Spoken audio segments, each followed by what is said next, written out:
Manajemen ASN.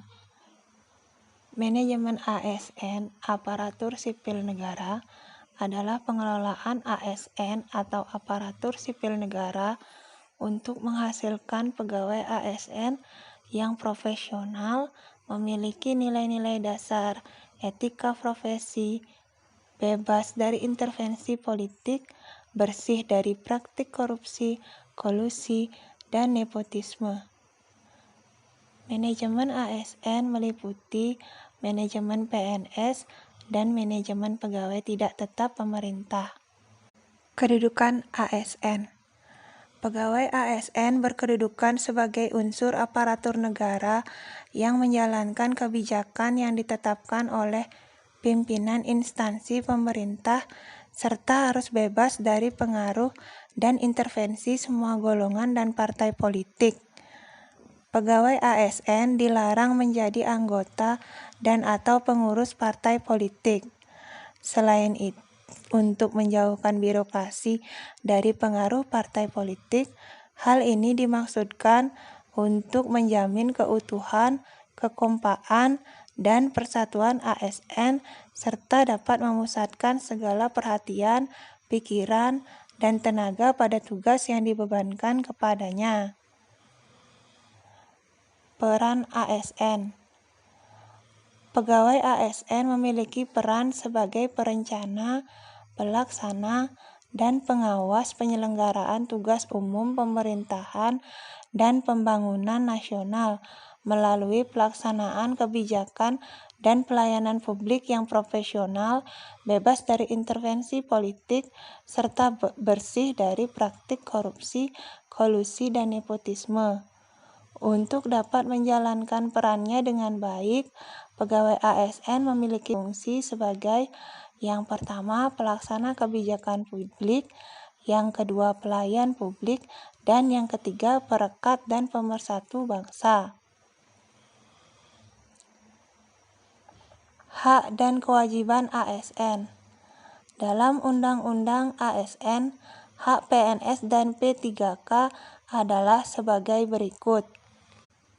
PNS berhak memperoleh A. Gaji, tunjangan, dan fasilitas, B. Cuti, C.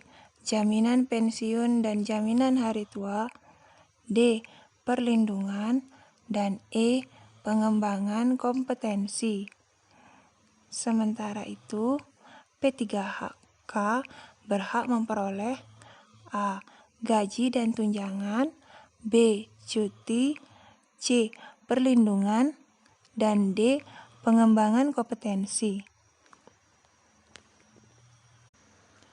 Dalam Undang-Undang ASN disebutkan kewajiban pegawai ASN antara lain: yang pertama, setia dan taat pada Pancasila, Undang-Undang Dasar Negara Republik Indonesia tahun 1945, Negara Kesatuan Republik Indonesia, dan pemerintah yang sah.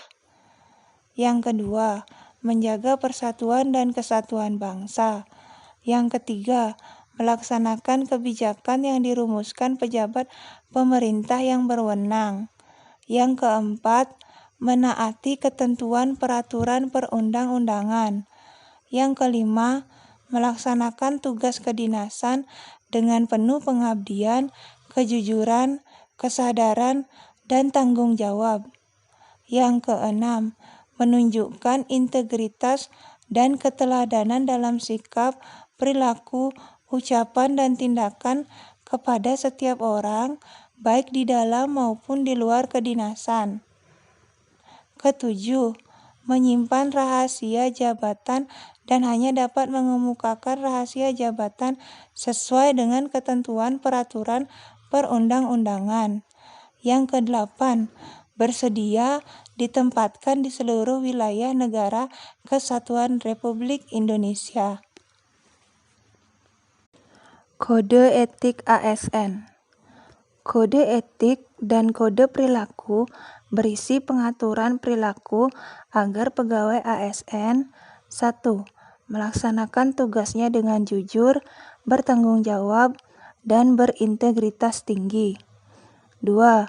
Melaksanakan tugasnya dengan cermat dan disiplin.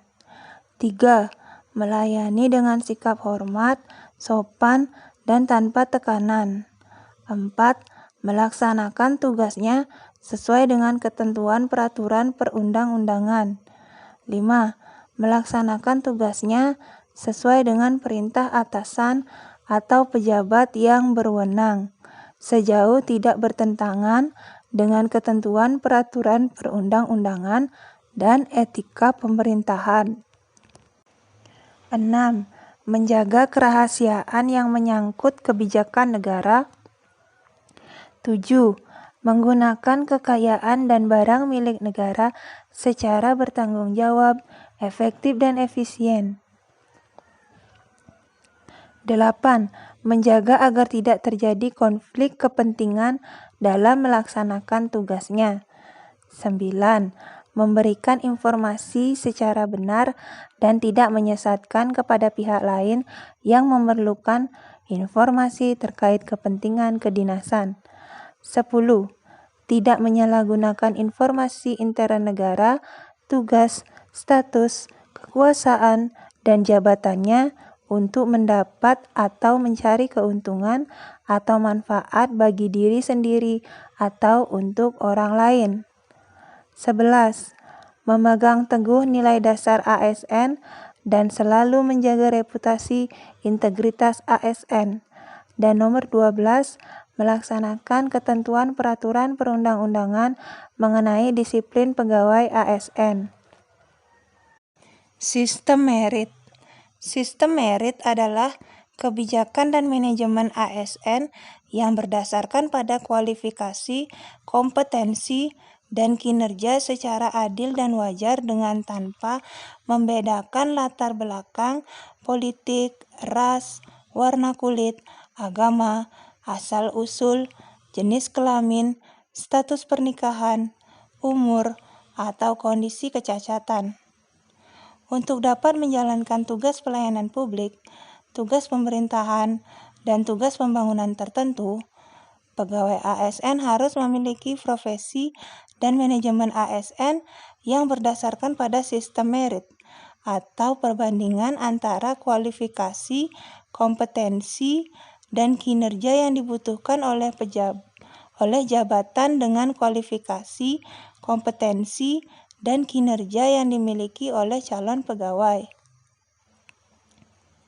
Pengambilan keputusan dalam pengelolaan SDM dilakukan dengan melihat pada kemampuan dan kualifikasi seseorang dalam atau untuk melaksanakan pekerjaan dan tidak berdasarkan pertimbangan subjektif seperti afiliasi politik, etnis, dan gender.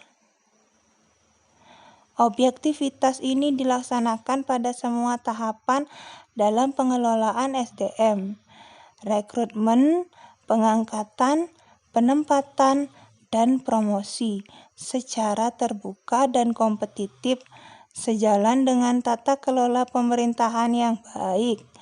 Sistem ini biasanya disandingkan dengan spoil system, di mana dalam penerapan manajemen SDM-nya lebih mengutamakan pertimbangan subjektif. Mekanisme pengelolaan ASN. Pengisian jabatan pimpinan tinggi utama dan madya pada kementerian, kesekretariatan lembaga negara, lembaga non-struktural, dan instansi daerah dilakukan secara terbuka dan kompetitif di kalangan PNS dengan memperhatikan syarat kompetensi, kualifikasi, kepangkatan, pendidikan dan latihan, rekam jejak jabatan, dan integritas serta persyaratan lain yang dibutuhkan sesuai dengan ketentuan peraturan perundang-undangan. Pelayanan publik. Pelayanan publik adalah kegiatan atau rangkaian kegiatan dalam rangka pemenuhan kebutuhan pelayanan sesuai dengan peraturan perundang-undangan bagi setiap warga negara dan penduduk atas barang, jasa, dan atau pelayanan administratif yang disediakan oleh penyelenggara pelayanan publik, yaitu setiap institusi penyelenggara negara, korporasi, lembaga independen yang dibentuk berdasarkan undang-undang untuk kegiatan pelayanan publik, dan badan hukum lain yang dibentuk semata-mata untuk kegiatan pelayanan publik. Kegiatan tersebut dilaksanakan oleh pejabat, pegawai, petugas, dan setiap orang yang bekerja di dalam organisasi penyelenggara yang bertugas melaksanakan tindakan atau serangkaian tindakan pelayanan publik. Whole of government. WOG adalah sebuah pendekatan penyelenggaraan pemerintahan yang menyatukan upaya-upaya kolaboratif pemerintahan dari keseluruhan sektor dalam ruang lingkup koordinasi yang lebih luas guna mencapai tujuan-tujuan pembangunan kebijakan, manajemen program, dan pelayanan publik. Oleh karenanya, WOG juga dikenal sebagai pendekatan interagensi, yaitu pendekatan yang melibatkan sejumlah kelembagaan yang terkait dengan urusan-urusan yang relevan. Penerapan WOG dalam pemberian pelayanan yang terintegritas. Terdapat beberapa cara metode pendekatan WOG yang dapat dilakukan, baik dari sisi penataan institusi formal maupun informal. Cara-cara ini pernah dipraktekkan oleh beberapa negara, termasuk Indonesia dalam level-level tertentu. 1. Penguatan koordinasi antar lembaga. Penguatan koordinasi dapat dilakukan jika jumlah lembaga-lembaga yang dikoordinasikan masih terjangkau dan manageable. Dalam prakteknya, span of control atau rentang kendali yang rasional akan sangat terbatas. Salah satu alternatifnya adalah mengurangi jumlah lembaga yang ada sampai mendekati jumlah yang ideal untuk sebuah whole of government koordinasi. Dengan jumlah lembaga yang rasional, maka koordinasi dapat dilakukan lebih mudah. 2. Membentuk lembaga koordinasi khusus. Pembentukan lembaga terpisah dan permanen yang bertugas dalam mengkoordinasikan sektor atau kementerian adalah salah satu cara melakukan WOG. Lembaga koordinasi ini biasanya diberikan status kelembagaan setingkat lebih tinggi atau setidaknya setara dengan kelembagaan yang dikoordinasikannya. 3. Membentuk gugus tugas. Gugus tugas merupakan bentuk pelembagaan koordinasi yang dilakukan di luar struktur formal, yang sifatnya tidak permanen. Pembentukan gugus tugas biasanya menjadi salah satu cara agar sumber daya yang terlibat dalam koordinasi tersebut dicabut sementara dari lingkungan formalnya untuk berkonsentrasi dalam proses koordinasi tadi. 4. Koalisi sosial. Koalisi sosial ini merupakan bentuk informal dari penyatuan koordinasi antar sektor atau lembaga, tanpa perlu membentuk pelembagaan khusus dalam koordinasi ini. Di Australia, dalam masa pemerintahan Howard, melakukan hal ini dengan mendorong ini aktif koalisi sosial antar aktor pemerintah, bisnis, dan kelompok masyarakat. Koalisi sosial ini mendorong adanya penyamaan nilai dan persepsi tentang suatu hal, sehingga pada akhirnya akan terjadi koordinasi alamiah. Praktek WOG dalam pelayanan publik.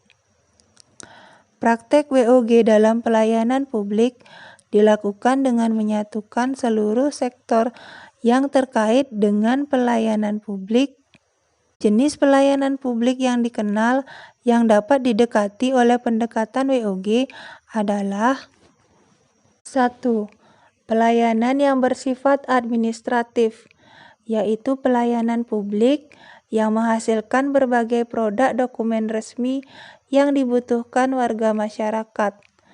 Dokumen yang dihasilkan bisa meliputi KTP, status kewarganegaraan, status usaha, surat kepemilikan, atau penguasaan atas barang, termasuk dokumen-dokumen resmi seperti SIUP, izin trayek, izin usaha, akte, kartu tanda penduduk, sertifikat tanah, dan lain sebagainya.